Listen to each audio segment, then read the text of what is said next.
গত শুক্রবার নিয়োগ দুর্নীতি মামলায় কলকাতা হাইকোর্টে জামিন পেয়েছেন প্রাথমিক শিক্ষা পর্ষদের প্রাক্তন সভাপতি মানিক ভট্টাচার্য। তারপর থেকেই প্রাক্তন শিক্ষামন্ত্রী পার্থ চট্টোপাধ্যায়ের জামিন নিয়ে জোরালো জল্পনা শুরু হয়েছে নানা মহলে।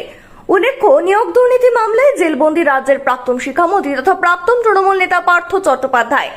এবার জল্পনায় তার জামিন। নিয়োগ দুর্নীতি মামলায় সম্প্রতি জামিন পেয়েছেন মানিক ভট্টাচার্য। ওদিকে এই একই মামলায় গত 2 বছরেও অর্থাৎ আরো বেশি সময় ধরে জেলবন্দি রাজ্যের প্রাক্তন শিক্ষামন্ত্রী পার্থ চট্টোপাধ্যায় সহ সুবীরেশ ভট্টাচার্য, শান্তিপ্রসাদ সিনহা, অশোক সাহা সহ অনেকেই দীর্ঘ এই সময়ের মধ্যে জামিনের আবেদন জানিয়েছেন অভিযুক্তরা। এবার পার্থদের জামিন মামলাতেই বড় প্রশ্ন তুলে দিল কলকাতা হাইকোর্ট। সিবিআই এর দাবি, অভিযুক্তরা নিজেদের ক্ষমতার অপব্যবহার করে দিনের পর দিন দুর্নীতি করে গিয়েছে।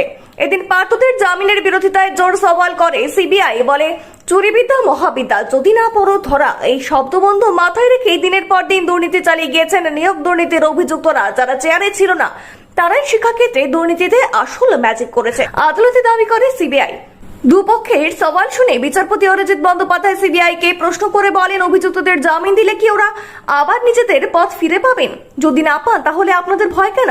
উত্তরে কেন্দ্রীয় এজেন্সির আইনজীবী বলেন, ভয় হলো এদের ছাড়লে তদন্ত প্রভাবিত হবে। এরা সবাই প্রভাবশালী ছিলেন। পাশাপাশি অভিযুক্তদের তদন্তের ক্ষেত্রে এখনো সম্মতি দেয়নি সরকার। 2022 সালের 22শে জুলাই নাকতলার বাড়ি থেকে পার্থ চট্টোপাধ্যায়কে গ্রেপ্তার করেছিল ইডি। পার্থর কাছে ও তার বান্ধবীর